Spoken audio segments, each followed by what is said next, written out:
What would the world look like without trucks, cars, and vans? Quiet, peaceful, and clean. But without vehicles, our world would come to a standstill. The car has transformed society like no other invention since industrialization, but is it really the future of transportation? The parcel boom during the COVID-19 pandemic accelerated the energy transition for the last-mile sector. Meconomy takes a look at the current state of the last-mile sector to explore the past, present, and future of electric vehicles.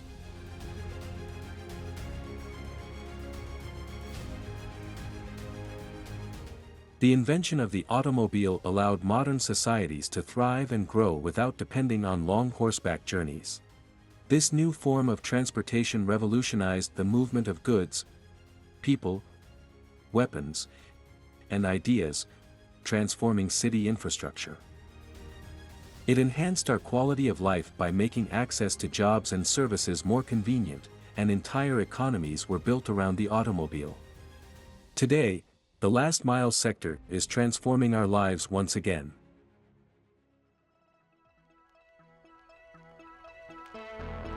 The global electric commercial vehicle market size has been valued at $71.04 billion in 2023 and is poised to grow to $405.01 billion by 2031. In Europe, 100% battery-powered light commercial vehicles currently have the highest sales among all fuel types. Across the European Union, there are more than 6.4 million medium and heavy commercial vehicles in use, transporting approximately 13.6 billion tons of freight annually. Meconomy is profiling both small and major players in the global commercial electric vehicle market. Despite Tesla's disruptive reputation, the company is still far from achieving a leadership position in the commercial vehicle sector. Tesla has announced the launch of the Tesla Semi, which has already received orders from major companies such as Walmart, Costco, Cisco, and US Foods. Tesla has a market capitalization of approximately USD 1.33 trillion in 2025. Tesla offers their semi-truck at ranges of 300 miles or 600 miles, with a price difference of $30,000. However, there are currently other players in the sub-market for commercial all-electric delivery vehicles that outpace Tesla. Volkswagen is a German market leader in light commercial vehicles. Currently, Volkswagen offers 3 electric vans. Their partnership with Ford aims to expand in Europe in order to speed up production and reduce the cost of electrifying vehicles. Volkswagen's market cap stands at approximately €56.82 billion. Renault Group, a leading European manufacturer of light commercial vehicles, offers the EasyFlex van and has forged a significant partnership with Volvo and the shipping group CMA-CGM. Together, they are launching Flexis SAS, a new company dedicated to creating electric vans. With Renault and Volvo each investing €300 million, production is set to commence in France in 2026. BYD Co. Limited is a Chinese public conglomerate, operating in the world's largest market for electric vehicles and batteries. BYD and Tesla are the largest electric vehicle manufacturers globally. BYD offers a range of EV van and truck models tailored for last-mile delivery. Currently maintaining major partnerships with companies like DHL, IKEA, Shell, and SXT. BYD is expanding its global footprint. The company boasts a global market capitalization of €92.77 billion. Ford is among the runner-ups in the list of the biggest players on the EV market, with a firm valuation of over $40.47 billion. That's about the size of the entire German market, according to Claudia Voigt, speaker of Ford Germany for commercial vehicles. The E-Transit is the clear market leader in the 2-ton payload segment for electric vans. Last year, it achieved a market share of more than 50% in Germany. However, at 2.3%, the overall share of electric commercial vehicles is still relatively low. The starting price for Ford's E-Transit model is €55,149 on the German market. Ford has formed a partnership with DHL. A notable and historically significant player in Germany is Bion, also known as Street Scooter. This electric vehicle startup was a pioneering force, introducing electric vans for last-mile package delivery in Germany. Its innovative approach led to its acquisition by DHL in 2014, solidifying its market impact. They have since merged with Evolution GmbH. And finally, let's explore a key and leading submarket in the realm of heavy-duty vehicles, trucks. The global electric truck market is forecasted to reach a value of $815.3 million in 2023 and is projected to grow from $1.09 billion in 2024 to $13.05 billion by 2032, exhibiting a CAGR of 36.4%. The Volvo Group leads the charge in the heavy-duty delivery sector, offering the VNR electric truck designed for regional transport. With a range of 275 miles, 440 kilometers, and a 565 kilowatt-hour battery capacity, it can reach an 80% battery charge in just 90 minutes. Currently, Volvo Group's market cap stands at €52.29 billion. Electric vehicles have been around for 150 years. In 1835, the American inventor Thomas Davenport built the first electric vehicle. Electric vehicles were present in many European countries and in the USA in those early years. There were delivery vehicles, buses, lorries, taxis, and even car sharing complete with charging stations. And of course, private cars.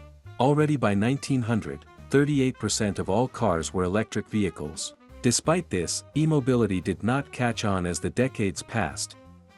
My name is Oliver Schwed.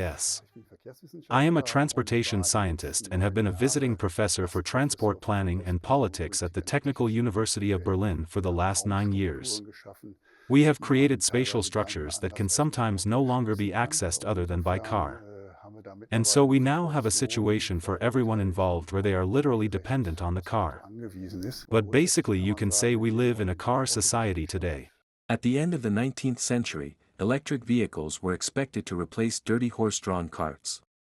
In the 1920s, all cities around the world were major metropolises. The proportion of gas, cars, combustion engines and electric cars is each 1/3. In 1884, a vision emerged: numerous charging stations within urban areas. Much like our own contemporary discussions, this vision emphasized the need for an extensive charging infrastructure to ensure unlimited mobility.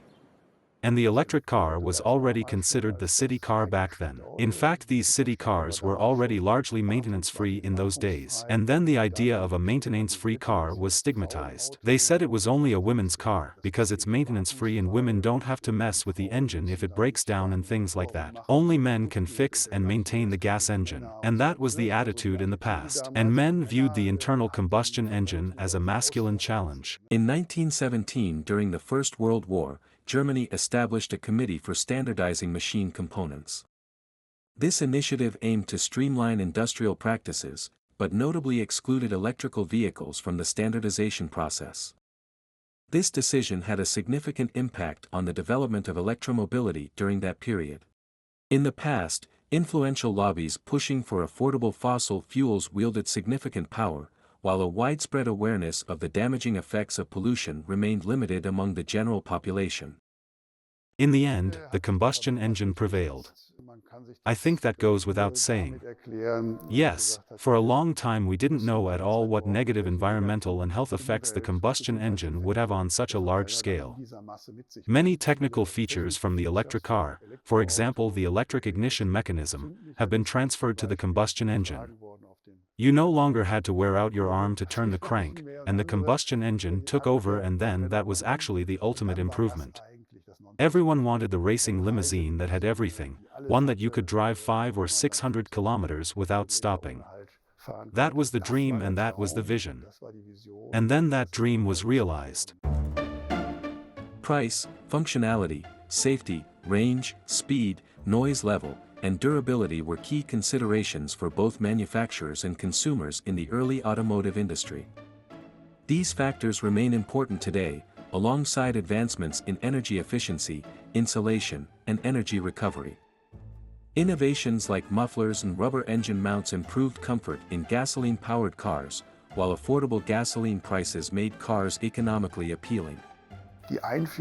The introduction of mass motorization was a very profound transformation for society, for an urban society. And then, all of a sudden, entire tram systems were dismantled in the 1950s and 1960s to make room for car traffic. Things have shifted once more. While the world is still grappling with the aftermath of the COVID-19 pandemic, and facing the escalating impacts of climate change, our outlook is changing. We're questioning the role of cars in our lives anew. Can we pursue sustainability while still heavily depending on automobiles? Since 1970, European transport policy has increasingly focused on passenger transport to reduce emissions. In the 1980s, environmental policymakers developed three concepts of sustainability for urban areas: efficiency, consistency, and sufficiency strategy. The original idea behind sustainable development was that one should pursue all three sustainability strategies equally. Efficiency strategy is probably the one we all know best. The efficiency strategy is to make transportation more efficient, because electric drives are much more efficient than combustion engines. Whatever energy I put into the combustion engine, 30% of it is actually used to power the vehicle and 70% is released as heat. The combustion engine is not very efficient at all. Overall, it's not anyway. We can still improve it, but there are limits. And with the electric motor, for example, over 90% of its capacity is used because of the energy density put into it. The two strategies that are less popular are consistency strategy and sufficiency strategy. In consistency strategy, production processes are implemented using renewable energies or recyclable materials. The least popular method is sufficiency strategy. As the name suggests, sufficiency strategy aims to motivate people to consume less and therefore use fewer raw materials and energy. Emission levels from urban transportation have remained stagnant since 1990, contributing to an estimated 2 million premature deaths annually due to poor air quality. The impact of traffic congestion is felt in all major cities, underscoring the urgent need for sustainable solutions. In Europe, road transport accounts for 20% of all total emissions. The 1970s was an epoch of paradigm shifts, especially for the transport industry. Public knowledge of an impending climate crisis increased. In 1972, an influential report was published by the Club of Rome, The Limits to Growth. It was a study on the future of the world economy. The report concluded, if the current increase in world population, industrialization, pollution, food production, and exploitation of natural resources continues unchanged, the absolute limits to growth on Earth will be reached in the course of the next 100 years. The Iranian Revolution of 1979 was another major event during that decade that raised awareness about the downsides to a fossil fuel-reliant society. The Iranian Revolution caused energy prices across the developed world to skyrocket, revealing the extreme dependency of these economies on cheap gas prices. Each year we used 5% more, doubling our demand every 12 to 14 years. Coal production stayed at 1940s levels. Crude oil production dropped. In 1968, natural gas consumption began exceeding new discoveries. Oil companies during this period were encouraged to get oil and gas from other countries. By 1970, we imported 1/3 of our oil and gas, relying on others to meet new needs. Over time, more roads were built. This means that we have, of course, expanded the road infrastructure that we needed to keep traffic flowing and to organize more and more traffic over ever greater distances more quickly. And that also applies to cities where a city motorway has been built, for example, which is something that was unheard of in the past. And every respectable city that could afford it pursued this infrastructure development. In 1997, world governments met in Kyoto to address global emissions, setting binding targets for industrialized nations. The agreement, which came into force 8 years later in 2005, set the first internationally binding target values for greenhouse gas emissions. By the beginning of December 2011, 191 countries had ratified the Kyoto Protocol. The USA refused to ratify it in 2001. The United States have remained the largest polluters in the world. In 1990, the U.S. state of California introduced the Clean Air Act, designed to mitigate the increasing air pollution mainly created by cars. This act sparked a wave of hybrid car production there, which would increase the efficiency of the gas-burning engine. I'm Stefan. I'm currently the CEO and chairman of Beyond. Most of the laws that forced car companies to build electric vehicles was the state of California enforcing certain percentages of electric vehicles being sold, which had to move a lot of the car companies that wanted to sell in this very large vehicle market, California, which is I think the 5th largest individual automotive market in the world. So if you wanted to participate there, you had to invest in electrification. So this was very helpful. In 2022, the U.S. government passed the most significant climate legislation in United States history, the Inflation Reduction Act. It offers funding, programs, and incentives to accelerate the transition to a clean energy economy. In today's convenience-obsessed world, numerous businesses thrive on the idea of swift transportation. As far back as 1901, manufacturers of electric cars were marketing delivery vans, trucks, and various commercial vehicles in bulk as complete fleets. The COVID-19 pandemic has sparked a revival in electric last-mile transportation, particularly due to substantial growth in the e-commerce sector. My name is Claudia Vogt, and I am responsible for the commercial vehicles and B2B business for the German, Austrian, and Swiss markets. Ford's strategy is full steam ahead on electric mobility. This means that we will have converted all vehicles for both cars and commercial vehicles to fully electric versions by 2035 at the latest. My name is Sven Gorka, and I am the branch manager of DHL Parcel here in Berlin. And I would like to say welcome. We are witnessing a transformation. We already have declines in letter volumes and significantly increasing parcel volumes, and it will continue in the next few years. Wir arbeiten mit vielen, also mit fast allen Logistikern und Last Mile. So we work with many, almost all logistics providers and last-mile delivery customers. We have also had a global strategic partnership with Deutsche Post DHL since 2022. And that's not just limited to the delivery of vehicles, but we also work together to define exactly what a vehicle has to deliver for this segment. What does the driver need to make his job easier? Was braucht der Fahrer, seine Arbeit auch leichter zu machen? The reliance on last-mile delivery services such as Amazon, DHL, and Uber have grown alongside urban population expansion and infrastructure development across the globe. We deliver around 500,000 parcels per day in Berlin, and at peak times up to 1 million parcels. In addition, there are the packages customers give us that we process for delivery all over Germany. That's an additional 1 million parcels or so. Last Mile hat natürlich ganz besonders. Last mile delivery obviously has very special requirements because the routes are all relatively short and always have a lot of stops. This is where the diesel combustion engines come in, which actually make up the largest share to this day. Because of this short journey and the fact that the engine doesn't warm up properly, you're a little at your limit. Ein wenig an ihr Limit. We don't have to cover long distances. On average, we only drive 10 to 15 kilometers around Berlin, a maximum of 20 kilometers. It's really easy for us to do all of this with one fleet. Weil natürlich dieses Segment in den letzten Jahren. This segment has increased so much in recent years due to the pandemic, but also due to increasing urbanization, by 50% in the pandemic years alone. And that is of course a challenge, especially for cities because traffic, noise pollution, and exhaust fumes are increasing. And of course, electromobility is an important step forward.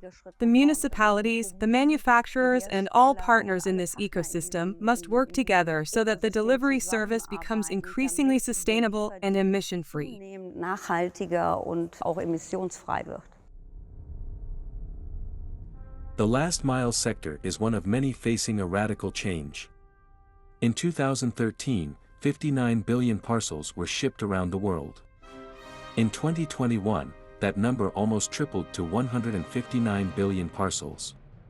By 2030, the number of shipped parcels is expected to double to 318 billion parcels.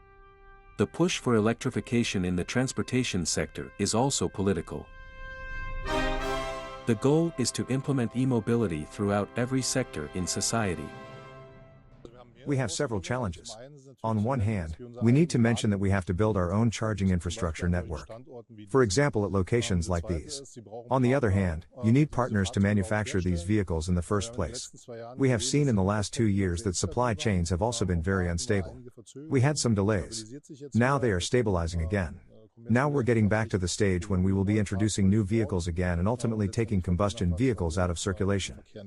I think that cities have to rethink the way we transport people and we transport goods around cities. We need smart cities and we need to have smart ways to transport. That's why e-mobility is only a small part of it. The significant increase of battery-powered vehicles in this sector is largely attributed to strategic support from the public sector in stimulating supply and demand. Urban development policies bolstered the adoption of electromobility by focusing on reducing heavy freight traffic, environmental impacts, and inner-city risks. There are currently 80,000 vehicles on the road worldwide. The big drivers that we also operate and manufacture all have new properties in a climate-neutral manner. And ultimately, a big issue is how we get climate-neutral fuels, especially for the aviation fleet. This is also a research topic. A lot will happen there. I think it's important simply to look at what developments the market will have, so it's less about restrictions, and more about stimulating the scientific development in this area to create progress. And there are some initial approaches. We'll see when it's ready for the market, but development will accelerate dramatically over the next few years. Wir werden schauen, wann das marktreif ist, aber die Entwicklung wird in den nächsten Jahren dramatisch an Geschwindigkeit zunehmen. Car manufacturers focused on perfecting combustion engines for decades, neglecting the challenges of further developing better batteries for electric vehicles. In the 1990s, only nickel metal hydride batteries were available, followed by lithium-ion batteries, mainly used in portable electronics. Today, lithium-ion batteries are the most utilized in electric vehicles due to their cost efficiency and performance. This is despite environmental concerns regarding the rare natural resources and carbon-intensive production required for the batteries. Die Fahrzeuge sind primär Werkzeuge. The vehicles are primarily company tools and have to function so that the work can be done. And that's why the issue of range is of course still one of the biggest concerns for fleet managers. Sorgenkinder der Fuhrparkleiter, wenn sie darüber nachdenken, wie stelle ich mein If you're thinking about it, how do I convert my fleet to battery electric vehicles? It is a particular challenge to build the infrastructure both in the company, but also for the employees at home, and of course the expansion of the public charging network. Und natürlich der Ausbau des öffentlichen Ladenetzes. In our everyday we commonly think of batteries as rechargeable. However, it's important to clarify that traditional batteries, unlike accumulators, cannot be recharged. Accumulators convert electrical energy inside vehicles into chemical energy, enabling them to store and release energy multiple times. There's a huge improvement in technology by now. You can run many more cycles before the battery degrades. So we expect these batteries to last 5 to 7 years. The used batteries out of the vehicle we use for stationary purposes. In principle, you can operate the battery for almost 20 years. Ultimately, that's still the issue. How long do the batteries last in continuous operation? Especially in the cold seasons. So that's still the biggest challenge. To be honest, it's no different than a conventional car, which has less mileage in winter than in summer under ideal conditions. Ich glaube, da geht das Fahrzeug. I think the vehicle is more likely to break down than the battery needing to be replaced. So we don't actually assume that the battery will need to be replaced during a customer's life cycle. Lebenszyklus bei einem Kunden ausgetauscht werden muss. The battery significantly influences the value of the vehicle. The older the battery, the lower the resale value of the car. Naja, also We don't have any experience yet with battery replacement. We assume a battery lifetime of around 8 to 10 years. Laufleistung von 8 bis 10 Jahren aus. They are lasting much longer than we all thought. I think that many of the companies that have been out for a while with battery electric vehicles have this experience that they're lasting quite long. The raw material itself doesn't degrade in the battery. It's just the battery function degrades, so you can recycle the components of the battery. And this will be a big part of the new business model in a circular economy to recycle this and reuse these raw materials. Urban mining is the process of reclaiming raw materials from waste products sent to landfills. To reduce our dependence on raw materials for batteries, we need to research alternative technologies, recycle batteries, or improve battery technology. The EU has set strict recycling quotas for used batteries. Starting in 2027, nickel and cobalt must be recycled at a rate of 90%, increasing to 95% by 2031. Lithium is in many rocks in the world, and you just have to decompose and take the lithium out. We think that over time, the largest source of lithium will be actually recycled batteries, and urban mining will become a large part of reutilizing these raw materials for future battery production. A potentially disruptive technology, such as lithium-sulfur or solid-state batteries, could replace long-term lithium-ion batteries. The global production of accumulators is mainly happening in China and South Korea. Every service case and every vehicle have different requirements. Batteries for drones have different needs than batteries for e-bikes. The race for the next development is still ongoing. There's more than one way to do it. There is certainly the idea that you can transport everything on cargo bikes. Then we would honestly be following the approach in Bangkok. But that is simply not possible in Berlin. We have the classic delivery, where we say very clearly, we are aiming for the jumper state with an electric vehicle. We have a huge network of packing stations, which we are constantly expanding. Let's look at the topic of neighborhood delivery in Berlin. Closed neighborhoods only allow limited delivery, for example via micro depots. And we have had a pilot project since last year in which we supply a micro depot across the Spree with a solar-powered boat, along with 2 partners. One is Behela, who do the loading and unloading.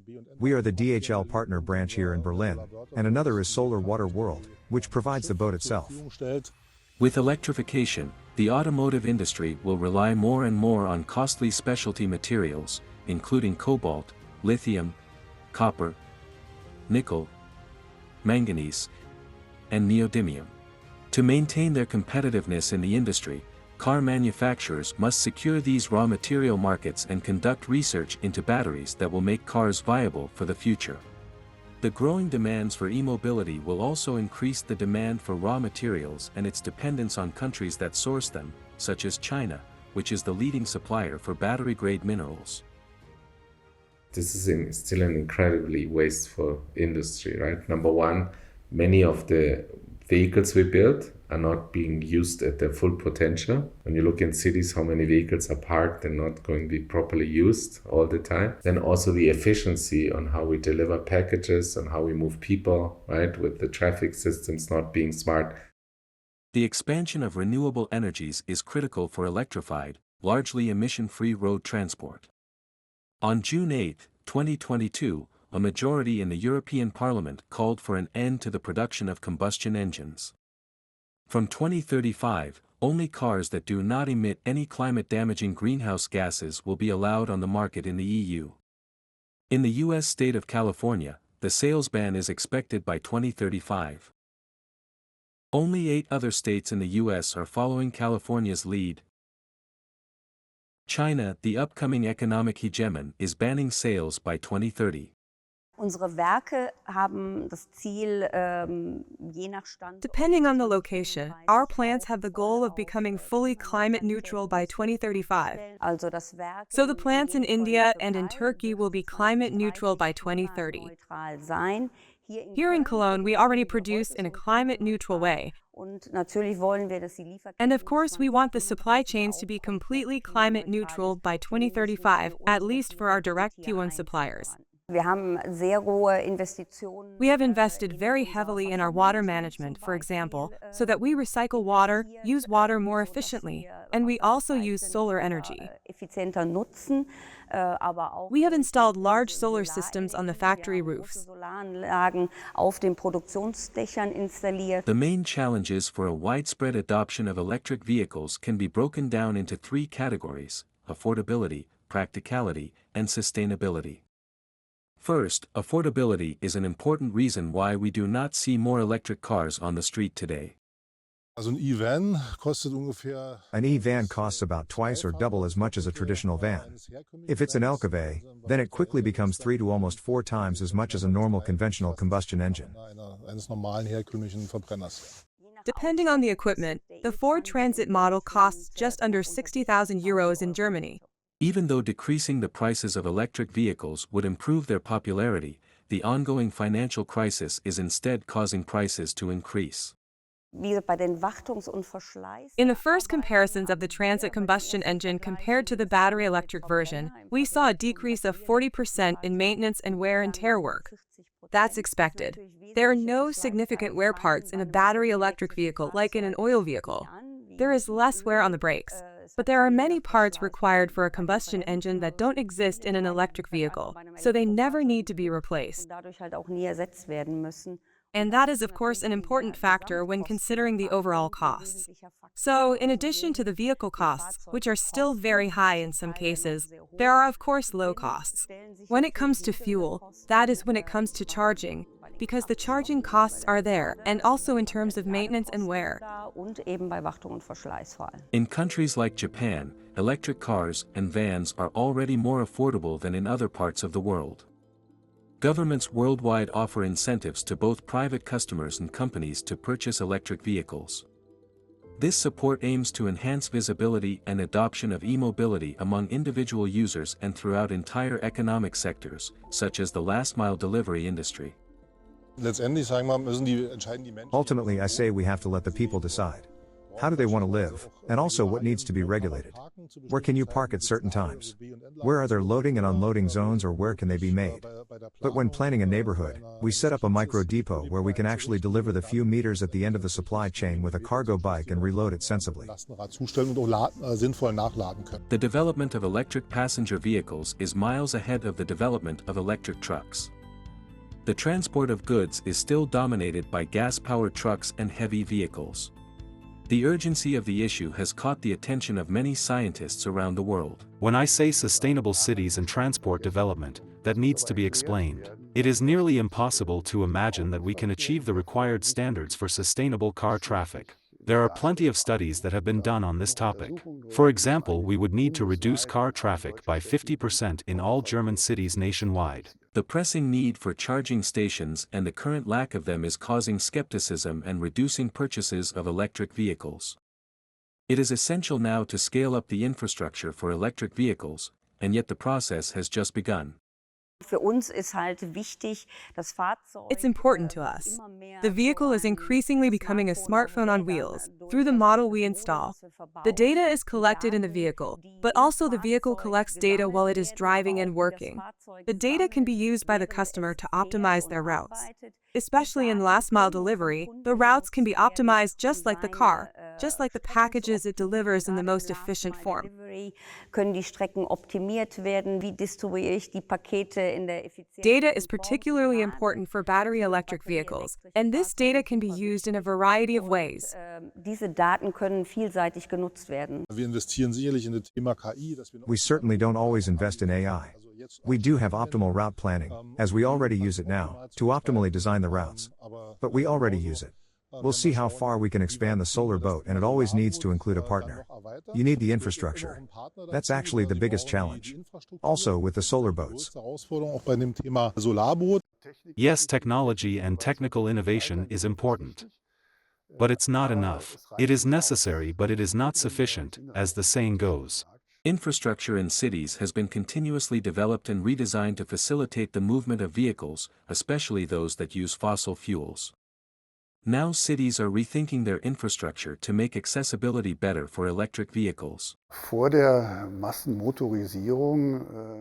mass motorization, the street spaces had a completely different function. Public space was, as urban researchers and urban sociologists often say, a space for encounters in the broadest sense of communication, a place built for the possibility of meeting strangers and then something interesting happening. The public urban space, as we call it, should be accessible to everyone, equally accessible. One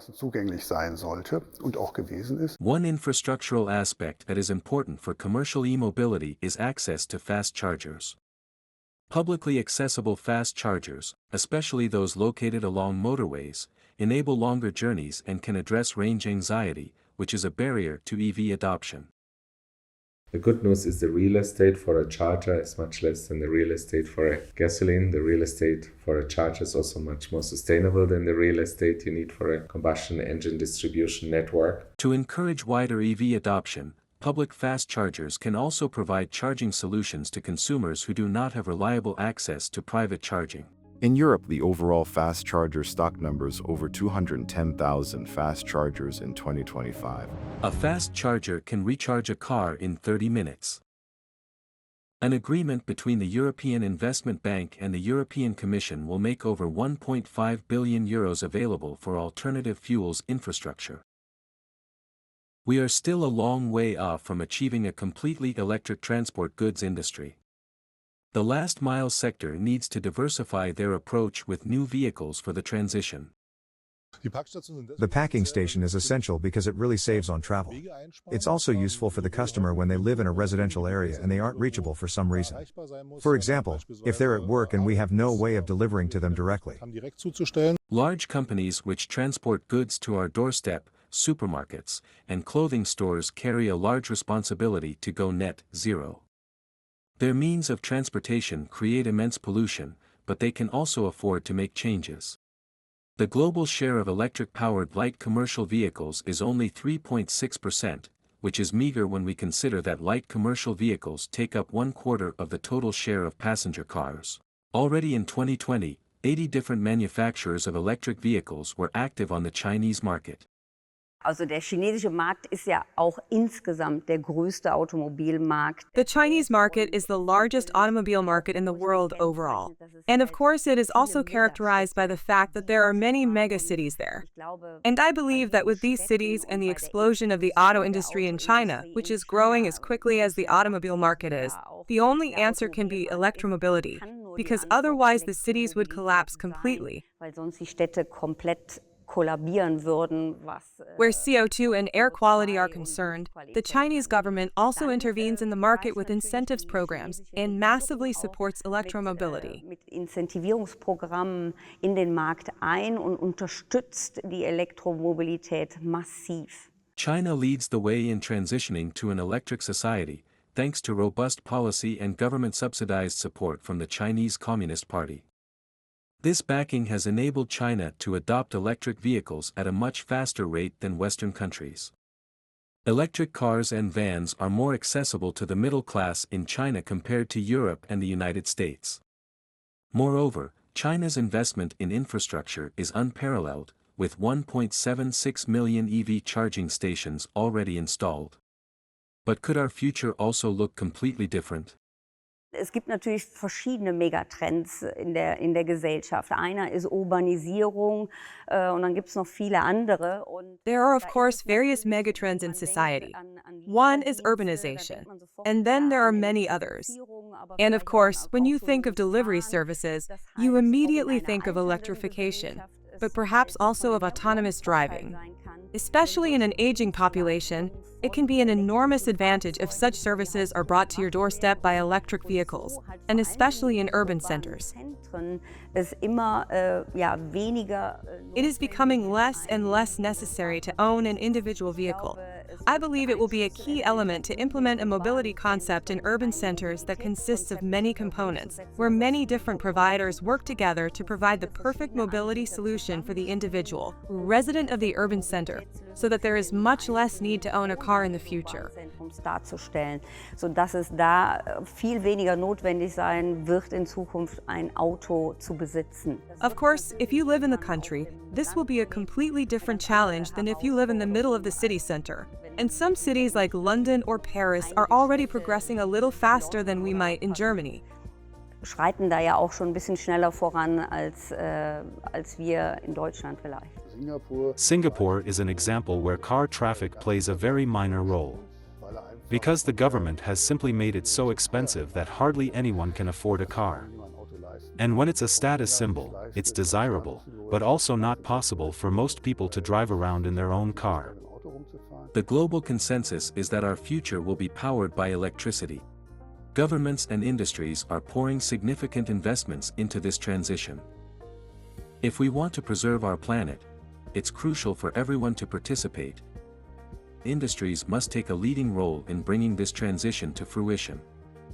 While electric cars are a significant part of the solution, they're not the sole answer to all our challenges. Their exact role in our sustainable future is still being determined.